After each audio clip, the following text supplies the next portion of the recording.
Shalom pessoal, nesta semana nós temos a Parashat Kitavot. Mas antes eu quero falar sobre alguns anúncios das festas que nós teremos nos próximos meses. Tá? Dia 6/9 nós temos Rosh Hashanah. Rosh Hashanah são 2 dias de feriado, então vai do dia 6/9 até o dia 8/9, tá? No primeiro dia, 6/9, faremos um Kiddush à noite aqui na comunidade. E no dia 7 nós teremos o Shacharit. E dia 9/9, jejum de Gedaliah. É um jejum que se inicia ao nascer do sol até o pôr do sol do próprio dia 9. Dia 15/9 e 16 nós teremos Yom Kippur. Jejum que inicia ao pôr do sol do dia 15 e termina ao pôr do sol do dia 16. Aqui nós teremos aquele tradicional nosso caldo, que será servido pelos mineiros e mineiras que sabem cozinhar muito bem. E ao final faremos a quebra do jejum com essa refeição todos juntos aqui. Depois nós teremos dia 20/9, Sukkot, às 19 horas. O primeiro dia e segundo dia são feriados. Primeiro dia nós teremos o Kiddush à noite e no dia seguinte, pela manhã, o Shacharit, tá bom?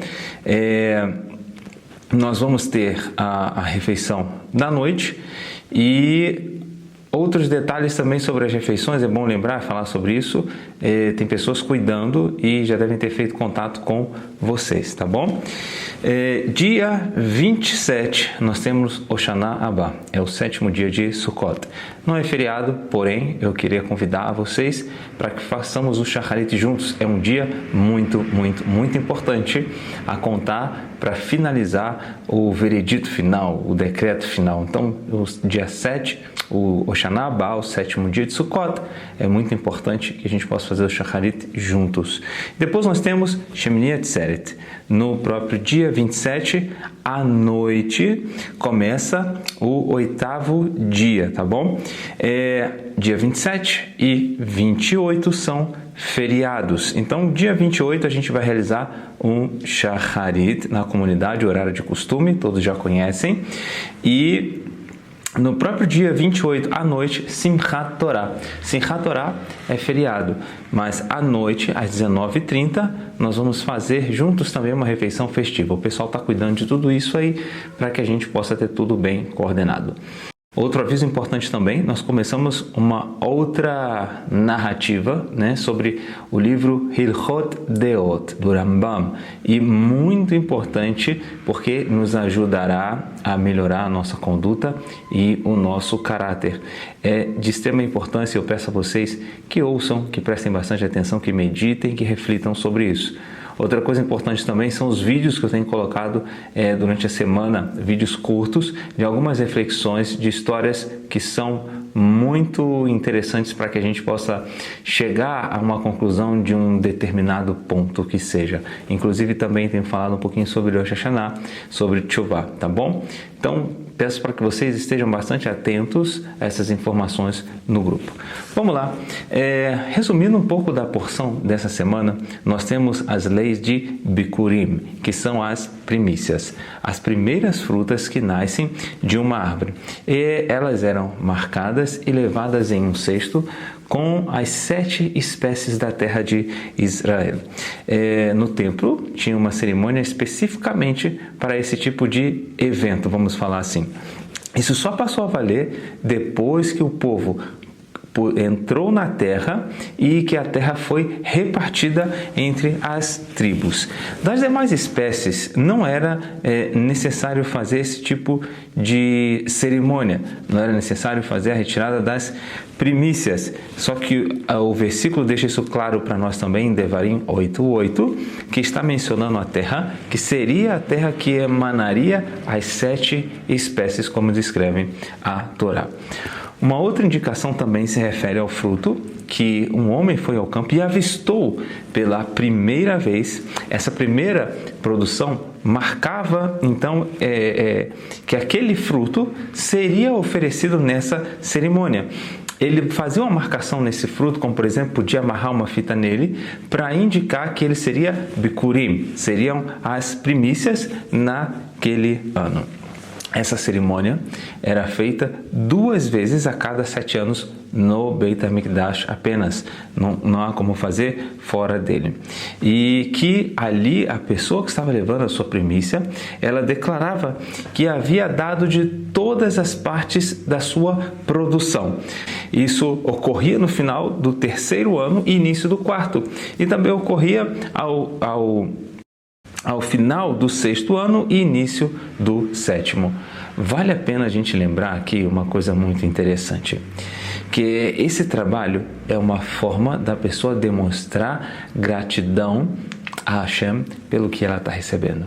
Como o versículo está dizendo o seguinte: e dirá a ele. Esse versículo é interpretado que a pessoa não é ingrata. Por quê? Ela está dizendo para Hashem: olha, essas são as minhas primícias, são os primeiros frutos que eu colhi daquilo que o Senhor me deu, daquilo que eu recebi da tua mão nessa terra. Então esses são os primeiros frutos, indicando que a pessoa está agradecida porque Deus lhe deu tão grande presente. Uma outra coisa que a Torá começa a relatar aqui é um pouco da memória de como Deus cuidou de todo o povo. E, inclusive, Deus também relata aqui para o povo como ele, vamos dizer assim, fez um acerto de contas para aqueles que tentaram destruir o povo judeu, como, por exemplo, Lavan em relação a Yaakov e o próprio Egito em relação a fazer o povo como escravo. Lavan perseguiu Yaakov para tentar destruí-lo, não para tentar trazer de volta para sua casa. Não, o intento dele era destruir Yaakov. E também o Egito, embora escravizasse e usasse o trabalho do povo para as suas construções, para o seu sucesso, nada mais, nada menos, eles não estavam preocupados com o povo, eles estavam preocupados como estava o povo, a situação fisicamente, mentalmente. Nada disso era a preocupação deles, apenas o trabalho. E depois, quando eles saíram do Egito, o próprio faraó queria destruí-los, não queria apaziguar com eles, não queria fazer um trato de paz, queria destruí-los. Por essa razão, mesmo que eles não tenham conseguido destruir o povo, assim mostram os comentaristas que só pelo fato deles terem a intenção de causar essa destruição, Deus lhes imputou uma culpa, como se eles tivessem conseguido causar esse mal ao povo. Moshe agora vai instruir o povo, pois eles estão à beira do Jordão. Isso aqui ocorre no 40º ano. Nesse momento aqui é a despedida de Moshe. Ele dá algumas instruções em relação à travessia do Jordão, já que ele mesmo não vai estar presente, porque ele está se despedindo. Aqui existe até naquele livro, o livro do conhecimento judaico, a alma de Moshe conversando com Hashem, porque ela seria retirada do corpo, e o corpo de Moshe, nós falamos isso aqui na semana passada, na tarde de Shabat, e um pouquinho na parte da manhã. O corpo de Moshe era algo tão sagrado que nem a sua própria alma queria sair do seu corpo. E aqui, nesse momento, é uma despedida dele. Ele está dando instruções para o povo, já que ele não vai estar presente com eles. E que eles, ao atravessarem então o Jordão, eles vão estar na terra de Israel. E dali eles teriam que realizar algumas cerimônias. Dentre elas, algumas muito famosas, como por exemplo, as tribos se dividiam em 3 partes, uma parte para o monte Gerizim e uma parte para o monte Eival. O Mishkan, com a arca sagrada, o Aroma Kodesh e Levim ficavam no meio. Seguindo disso, essa cerimônia muito famosa, eram pronunciadas as bênçãos e as maldições. Obviamente, elas dependiam do cumprimento da Torá ou não. Esse momento era um momento muito marcante, até mesmo porque esses 2 montes, eles ficaram conhecidos como o Monte da Bênção e o Monte da Maldição. E todo o povo dizia Amém ao final de cada pasuk, ao final de cada versículo. Um dos maiores trechos dessa porção, ela está relacionado ao ato de cumprir os mandamentos de Hashem. E de acordo com o cumprimento deles, viriam bênçãos para o povo. O contrário, estariam sobre uma maldição, teriam problemas ao descumprir aquelas mitzvot que o Eterno ordenou. De certa forma, isso aqui era algo muito desagradável. E Rashi explica que muitas coisas ruins nesse sentido aconteceram com o povo durante o período em que eles se desviaram do caminho de Hashem. Então aqui seria aquele clima um pouco mais de peso, um pouco mais... vamos dizer assim, não trágico, porque nem tudo estava acontecendo naquele momento. Algumas coisas ocorreram, como disse Rashi, mas seria um momento muito difícil, um momento muito duro. Ouvir aquelas palavras relacionadas às maldições que viriam sobre o povo por causa do não cumprimento da Torá, que era uma responsabilidade direta do povo, era muito pesado, era muito desagradável, era um ambiente um pouco difícil. Em seguida, a Torá, no capítulo 26, daqui tem uma parte que é muito importante, a instrução que Moshe dá para o povo. A Torá deixa claro, através desses outros versículos, que o desejo de Hashem é que nós estejamos satisfeitos com aquilo que Ele nos dá, a ponto de nós vermos isso sempre como algo novo. O versículo frisa que Deus está dando hoje as mitzvot para o povo, mas não no sentido que é naquele momento que ela está sendo dada, mas sim, de acordo com Rashi, que é preciso encarar como novo. Diante de uma situação, às vezes, um pouco difícil, a morte de Moshe, a mudança agora de quem vai ser o rei de Israel, que seria Yoshua, um ambiente um pouco complicado. Mas, muitas vezes, nós precisamos entender que as coisas elas não ocorrem da forma com que nós desejamos. Amanhã ou depois de amanhã eu vou contar uma história sobre isso e eu queria que vocês ficassem atentos, que eu vou colocar lá no grupo para complementar essa parte aqui da nossa porção. Então, muitas vezes, as coisas não acontecem, não vou dizer muitas vezes, mas em alguns momentos, as coisas acontecem de uma forma em que não é como a gente queria, não é como a gente desejava, mas, na verdade, é como nós precisamos. Precisar e querer e desejar são coisas totalmente diferentes. Eu posso desejar de um jeito, mas o jeito que eu preciso é de outro. São duas coisas inversas. A gente vai entender isso na história que eu vou contar para vocês. Então, Deus quer que o povo veja todas essas mitzvot como algo novo, mesmo que já havia sido estabelecido há muitos anos atrás, lá no Sinai, com Moshe Rabbeinu. Deus fala que quer que isso seja visto como algo novo para eles. Sabe por quê? A gente tem uma tendência de se acostumar demais com as coisas, de se acostumar rapidamente com aquilo que nós estamos fazendo. E por isso tem até um midrash sobre isso, que a felicidade foi escondida do homem. Por que isso? Felicidade é algo muito precioso. Felicidade a gente acha que é conquistar uma coisa aqui e outra ali.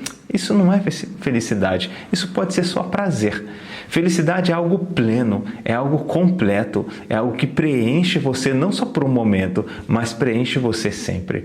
Então tem até, como eu falei, alguns anjos escondem a felicidade, dão sugestão de onde vão esconder, e até que um quarto anjo diz que a felicidade precisa estar dentro do homem, que é um lugar que ele nunca vai procurar. Por quê? Ele precisa estar satisfeito com o que ele tem, o que ele é, o que Deus lhe proporcionou. Não que ele não possa buscar novas coisas, sim, mas isso não pode ser o objetivo da vida dele. Rashi comenta que não deve ser visto como algo que a pessoa já se cansou. A pessoa não pode dizer que já por tantos anos cumpre essa mitzvah e cumpre a outra, já estou cansado disso. Vamos lembrar, por exemplo, a cada semana o Shabbatot. Eles precisam ser vistos de uma maneira diferente. A cada ano, as festividades. A gente pode dizer, mas ano passado eu fiz essa festa, eu já fiz assim e assado. De novo. É isso que Deus está advertindo o povo. Cada mandamento que Ele deu precisa ser visto de uma maneira como se fosse a primeira vez que a pessoa está ouvindo, a primeira vez que ele está cumprindo aquela mitzvah. Sabe quando você ganha um brinquedo novo? Com o passar do tempo, você ganha não, né? Porque aqui é adulto, não ganha mais brinquedo. Aqui ganha um brinquedo de gente grande, outras coisas. E aí, quando você era criança, você ganhava um brinquedo novo e, de repente, daqui a 1, 2, 3 semanas, ele já estava jogado para lá. Às vezes a gente faz isso com as mitzvot.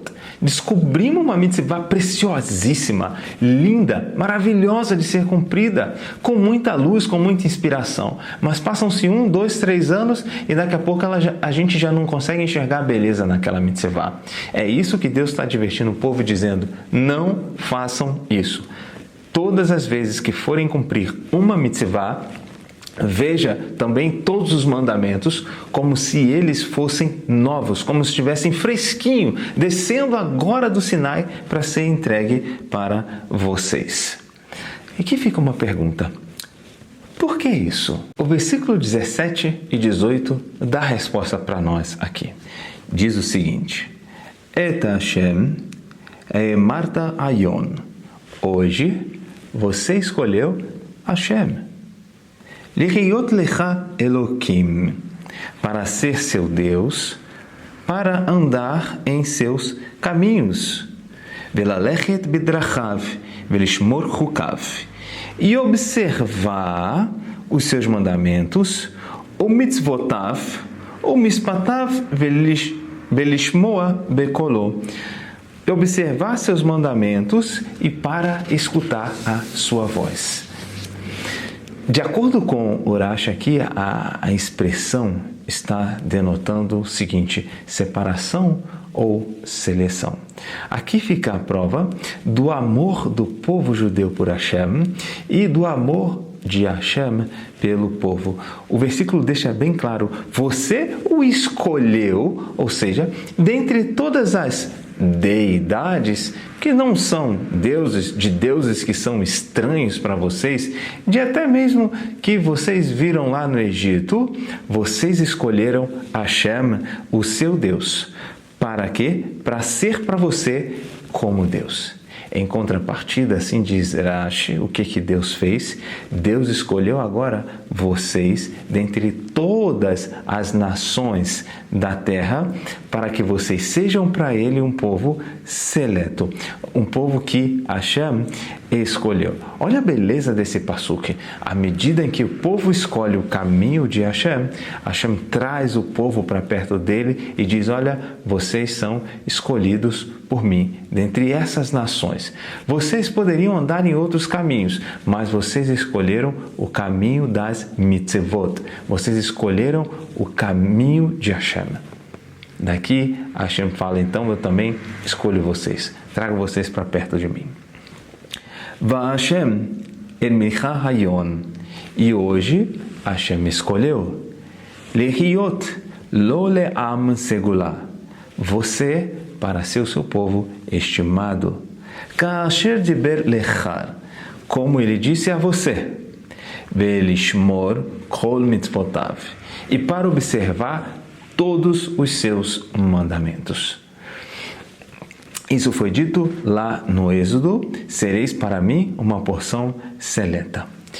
E para a gente terminar esse assunto, fica aqui no capítulo 27, fica selado, melhor dizendo assim, a maneira com que Deus novamente espera que o povo se comporte.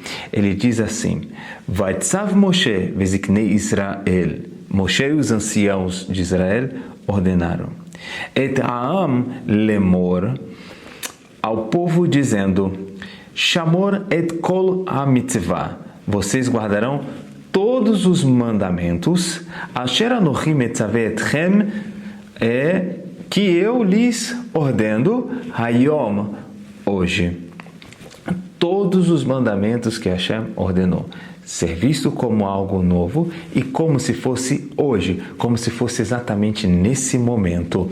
Aqui, Rashi comenta que Shamor é um presente frequente, ou seja, todas as mitzvot que vocês estão vendo, todas as mitzvot que eu estou dando para vocês, encare elas como se eu estivesse entregando diretamente do Sinai para vocês hoje, nesse mesmo dia.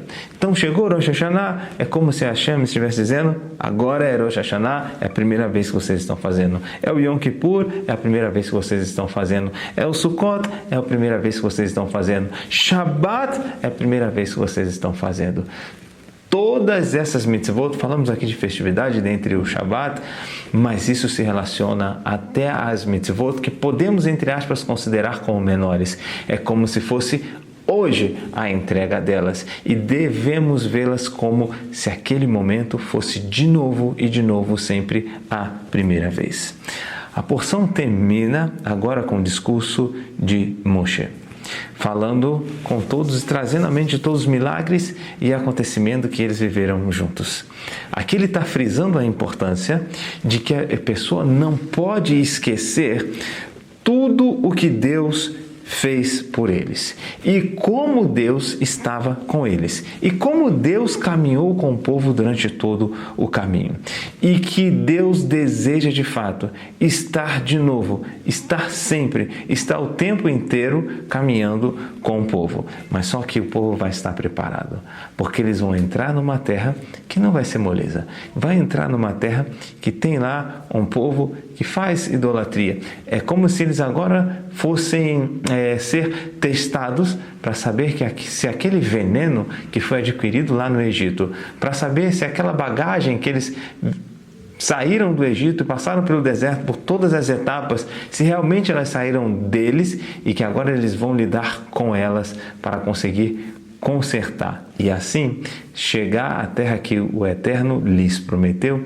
e cumprir a sua missão. Moshe dá essa advertência para o povo, uma advertência no sentido de falar para eles prestarem bastante atenção, porque agora ele não mais vai estar junto com o povo. Que o Eterno abençoe a todos vocês. Shabbat Shalom. No Shabbat temos mais explicações sobre a Parashat Ki Tavo. Tudo de bom.